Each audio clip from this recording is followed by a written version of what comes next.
And I'm with Colin at the WRPS studio. I would like to welcome Mr. Toohey to our studio today. Thank you. What values have you learned in your career as a leader? Well, I would say as a leader, there's a quote from different people from history where a boss drives and a leader leads.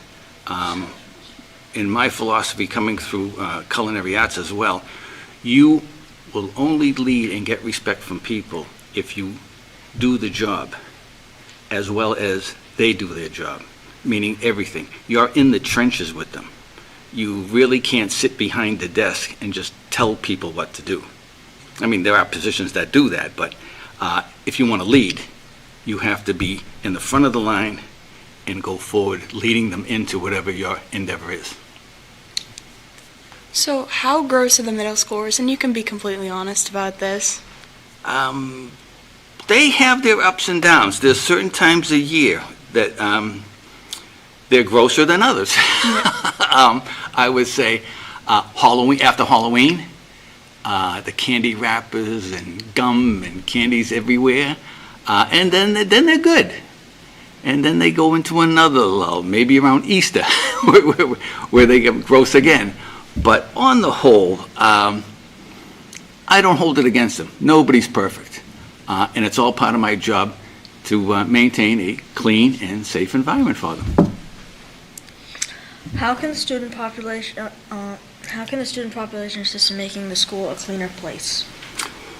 Well, I think if everyone took a little more responsibility on themselves, I know they wouldn't take a wrapper and throw it on their kitchen floor, or their mother would go berserk on them. Mm-hmm. And same here.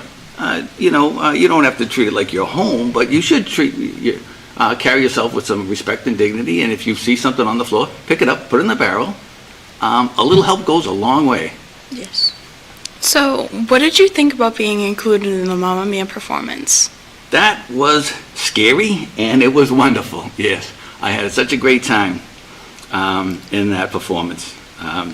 The cast was great, very supportive of me.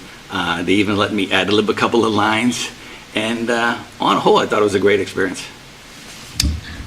So, Mr. Toohey, we heard that you were a professional chef. What was your favorite dish to create? Well, I have so many, as far as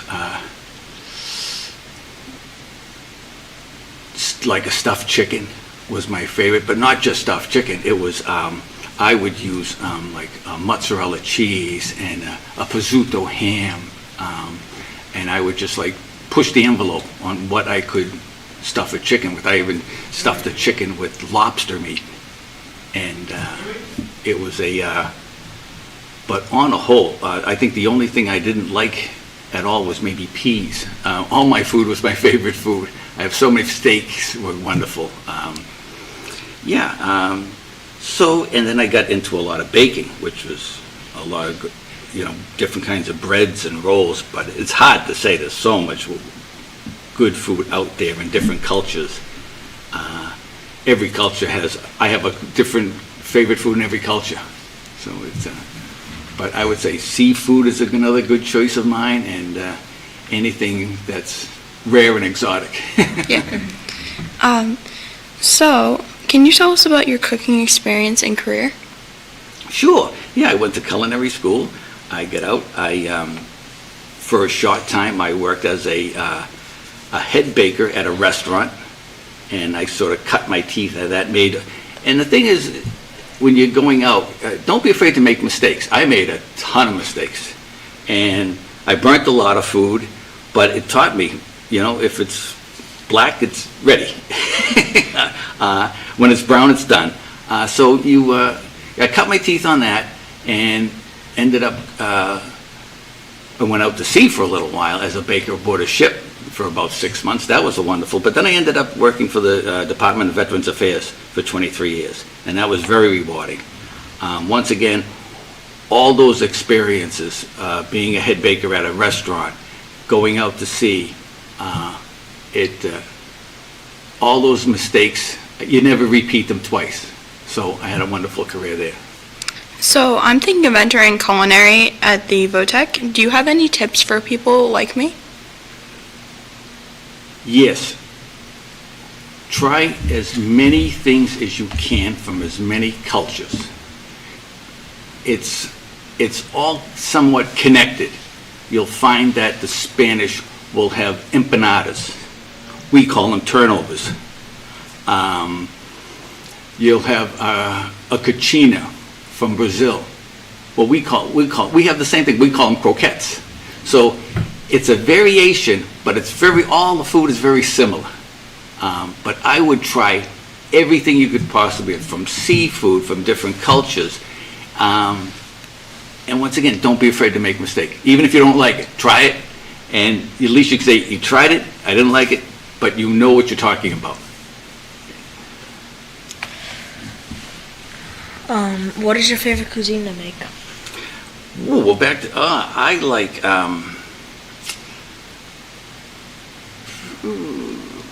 I would say cuisine. That's a tough one because there's so many. I mean, if you're talking cuisine, that's sort of a culture question. So it's like Chinese, do I like that? I love that. Italian, well, who doesn't? So all of it's great. If I had to have my last meal, maybe a baked stuffed lobster. Yeah. So the cuisine is kind of tough because I'm open to everything from different cultures, whether it's even sushi's another one that I love. So do you only create food or do you make specialty drinks as well? Well, special drinks, yes. Recently, I just told you when we were off camera that I had my first iced coffee last year ever, and I couldn't believe it. It was wonderful, and now I get them all the time. But when it comes to specialty, other than we'll keep it a G-rated program, that also I love cappuccino, espresso. I can't start the day without my cup of coffee. And I'm trying different things with them. For example, like the Italians, they will put a twist of lime peel in their coffee. And I tried it, and it was wonderful. It just cuts all that acid from the coffee and smooths it out. And yeah, when it comes to specialty drinks, one of my favorites are different kinds of coffee, different kinds of, I tried a Cuban coffee the other day. It was like 2 ounces, and it was loaded with sugar, and it was just rocket fuel. So yes, when it comes to coffee, that's my go-to specialty drink. What is your least favorite food to cook and eat? I would have to say there isn't. I said they're all my favorites. Yeah, I would not put out any category of food. I love all kinds of cultures and food. There was no least to that. I would go overboard on anything like that, whether it's French food, Italian food. It's all good to me. It's all good, yep. So what is your favorite pastime? Pastime, well, I'd like to get back into playing a little more golf these days. This job keeps me pretty busy, but I used to enjoy playing quite a bit of golf. And not well, but I would go out and it would be a nice walk for me. What is something that we don't know about you that would be interesting to our viewers? Let's see. I don't know. That would be interesting. Geez, I'm not that interesting, but I would say probably a frustrated artist. I did, back in the day, have a portfolio of all my little artwork at one time. And then I just gave it up. But it's something in the future that I'd probably like to get back into. I used to love to draw and paint and stuff like that, which I haven't done in years. But if there was someone didn't know me and said, wow, I didn't know you liked to do that, but the art world still interests me, which I took into my culinary field as well, because I also became, to back that up, I became a cake decorator as well. So there was those making roses out of frosting, all kinds of flowers out of frosting, and pastries, and even in school, when we had a show, and a friend of one of my fellow students today, we made a alligator out of bread dough. And for the scales at the back, we just took scissors and cut the scales. So then when it proofed up, it was this giant alligator out of bread.